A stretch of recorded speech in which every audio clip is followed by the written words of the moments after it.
Hi, I'm Lisa, and I'm really excited to talk with you today about one of my favorite topics, which is garden planning. Planning is one of my favorite things within the garden because, it's your chance to show your personality. No two spaces are going to look the same, but with a little bit of planning, you can bring something to your garden that you are absolutely going to love, whether it's just functionality or something that is pretty or just something that you enjoy being in. That's all part of the planning process.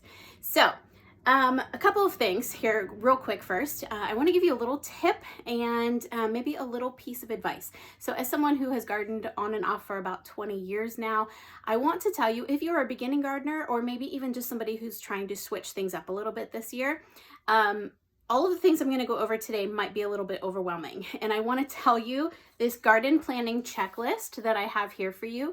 If you're at the Sow Grow Harvest class, you will have this right at my station here. If you are finding this video from somewhere else, I will link it in the description below, so you are welcome to use it as well. But this is sort of something to get you guys thinking about the planning process. It is not something that you have to do every single little piece of the checklist because that would be overwhelming. It's just something that kind of gets you thinking in all different directions because, again, no two situations are going to look the same. Okay, so that's part of the advice. Also, just let go of perfection. And I know that was really hard for me to learn when I first started gardening because I wanted everything to look, Instagram ready, right? But that's not really reality. In reality, things are going to fail in your garden. It's going to happen every year. You're going to have challenges, whether that be insect pressure in your garden, whether it be weather-related issues, right? We live in Pennsylvania. Things happen with the weather and it changes on a dime most of the time. And it could just be soil issues. It could be critters in your garden, right? So we deal with squirrels and rabbits here where I live, but I know a lot of people have deer pressure and other challenges that way.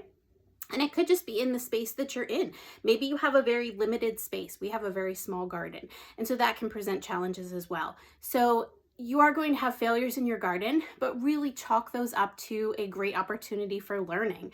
And I think that's part of the joy of this. In my 20 so years of gardening, no 2 years have looked exactly the same. I change things constantly in the garden, which is part of the fun of planning, right? So that leads me actually into my next tip.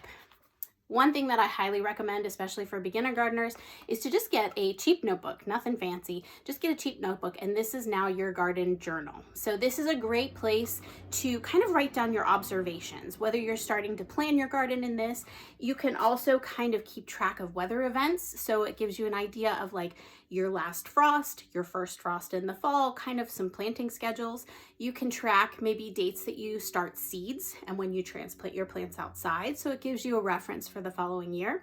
You can also write down things that, you really love in your garden, maybe an arrangement that you have of how you sort of sorted your plants out. Or it could be something like, a specific type of tomato that your family really, really enjoyed. So you want to make sure that you grow that one again.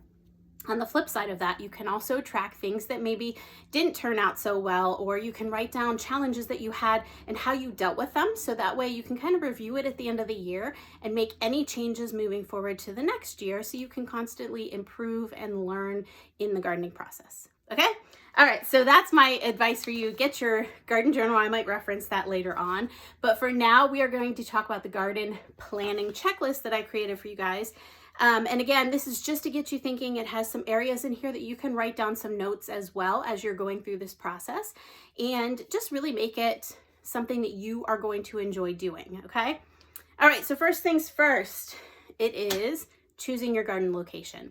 This actually is one of the most fun things for me because I constantly am moving things around every year, much to my husband's dismay because I'm always putting him to work doing this as well. But I think if you're just kind of starting with a clean slate, it's a really good idea to take sort of a garden observation walk, I call it. So you can really walk around your space, walk around the perimeter, kind of like visualize where you would put things. And a few things to think about as you're doing that is look at the terrain that you're in.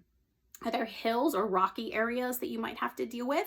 So those could present challenges. Any obstructions. So obstructions could be something on the surface, but it could also be something like sewage lines or gas lines or something that might be running underneath the dirt. So you wouldn't want to maybe plant a tree on top of those things. So that might be something good that you need to be aware of as well. Also, look for closest water sources, whether that be a hose or maybe you're going to utilize a rain barrel system or some kind of rain collection system. Kind of think about where you're going to have to tote that water in order to water your garden because, you know, it's Pennsylvania. We do have some drought times, and so you're going to have to, you know, supplement possibly with some rainwater and also water your garden. So make sure it's easily accessible and you're not really having to carry heavy things around. Also, sunlight. So you can do this thing called a sun map of your area, where basically you take a day and every hour or so kind of record where the sun is hitting in your yard. So kind of make a map of the area and kind of jot those things down.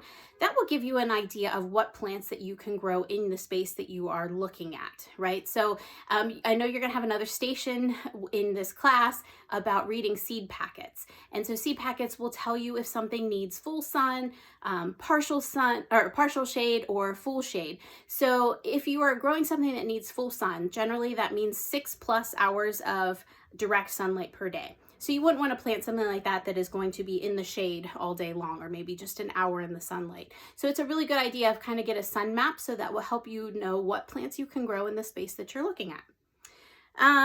Also drainage. So if you have an area, and this again, if you have hills or valleys in your yard where if you get a heavy rain and maybe you have some standing water in that area, that might not be the best idea to plant a lot of vegetables in that space because they do like well-drained soil. So that might be something you could build a raised bed or do something else that you might be able to shift the drainage a little bit and overcome that challenge before it becomes an issue with your plants. Other challenges might be animals. So again, if you're in a heavy deer populated area, that might be a challenge for you, something to think about.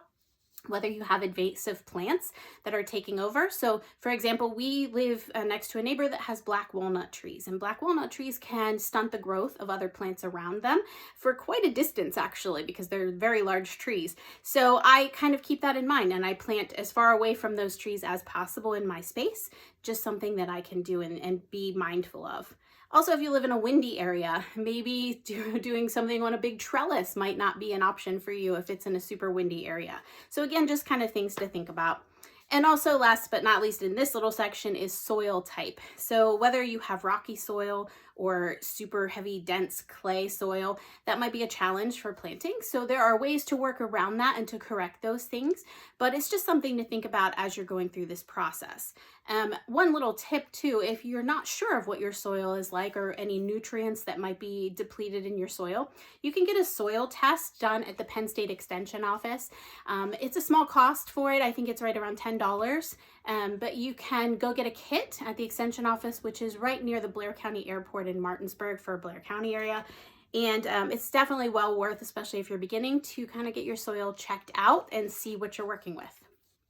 All right, so the next part of the garden planning checklist is what do I want to grow? This is really fun to do, actually. So a couple of things to think about is what will I eat most? Right? So if you are growing it for yourself or for your family, what things will you guys enjoy eating the most? If there's something that you guys all absolutely hate broccoli, don't go with broccoli.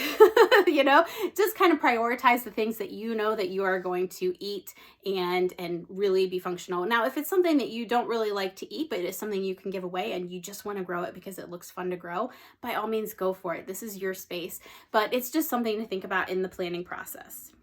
The other thing is think about if you want to move on to the preserving aspect of food. So whether that's canning, dehydrating, freezing, you know, whatever resources you have to preserve food. If that's something that is in your wheelhouse and something that is a goal of yours, then maybe you want to add an extra plant of the things that you want to preserve for the winter months outside of the garden time. Another thing to think about is how many of each plant will I need?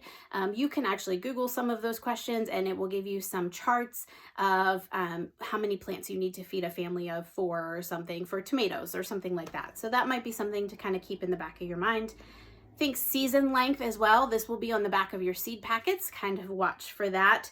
Days to harvest is something really good to look for because if it's something that has a really, really long season, you want to try and plant those early on. If it's something that's a relatively short period before you can harvest them, then you have a little bit more leeway and you might even be able to do successive plantings, so multiple plantings of those. Also, compare the list of things you want to grow to the area and kind of look at the sunlight hours again. This is again where those seed packets really come in handy, so you can match up and make sure that they're going to be successful in your space. Okay, the last thing you can look at is what will the garden look like? So do I want to plant in the ground? So traditional like row gardening, that might be something that you're interested in. Do you want to do chaos gardening? So it's more of that cottagey look where you just kind of toss seeds randomly and see what grows. You can also use raised beds. So raised beds, obviously you're going to have a little bit of an additional cost because you have to fill those with soil and you have to buy the beds or the lumber to build the beds. So that's something you can do.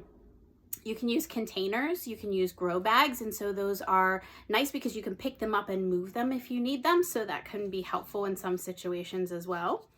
And also, how much space do I need? So kind of create a layout. So something I do every year is once I make my list of things that I want to grow, I kind of map out the space that I have in I use raised beds. So there's like the size of my raised beds, and I map out what I want to grow in those, and then kind of get an idea of how much space that you need to grow the things you want on your list. I personally love the square foot gardening method. It's just a method I prefer. If you look it up, there's tons of YouTube videos that will help you kind of figure that system out. It just is because my space is very small, so I grow intensive planting, right? So I plant things right up next to each other, which helps because it's less weeding because it kind of crowds out the weeds a little bit. And I mulch them with straw or grass clippings, so it's less watering. It conserves the water. And also I can fit more in a smaller space. I also really like to grow vertically. You'll see in some of the pictures on my board that I grow on big cattle panel trellises because it takes up less space. If I can grow it straight up, that's helpful for me to be able to grow more in a smaller space. Okay, so if you need trellises and supports, something to think about is where would you put those? You also have to think about the plant heights of things that you're growing. So if you have something that's going to grow, 6 feet tall or 8 feet tall, like a sunflower, you're going to probably want to put that in the back of your space and grow some of the shorter things up front so that they don't get shaded out by the larger plants. So that's something that you will learn and continue to improve on every year. But it's just something to think about now as you're planning your garden. Okay, miscellaneous things is to know what grow zone you're in. That will kind of help you determine a little bit, it's a roundabout figure, of your last frost date for the spring and then your first frost date for the fall. It gives you an idea of when to plant your plants outside, or so when to sow your seeds and when to transplant outside. Know that is, again, a ballpark figure. Things can happen, weather patterns change, and so it's just like a nice little idea of when you can plant outside. Generally in Blair County, we're going to be zone 6B, so as you are looking at planting guides, you can look up a zone 6B planting guide, and that will give you an idea of where to start. The journal, again, is very helpful. Also think about, do I need any supplies? So maybe a list would be helpful there, whether you're building raised beds out of lumber. Put that down and you can price those things out. Soil, garden tools, a hose if you don't have one, things like that. And then last but not least is thinking about perennial versus annual plants. And this really just determines, perennial plants are going to come back year after year. Annual plants are something that you have to either start from seed or buy the plants every year. So again, a little bit more of a cost in annual plants, where a perennial plant, you have that cost up front and then it lasts for a little bit longer for you. But really it comes down to personal preference. I usually use annual plants because I like to change my garden every year and move things around. But I do have a few perennial plants, like I grow strawberries, which I leave in place generally for about 4 to 5 years, and then I'll pick them up and kind of shift them somewhere else. But things like perennial flowers or asparagus, things like that you can grow perennially and will keep continuing coming back, might be a nice thing for you if it's something that you want a little bit more hands off.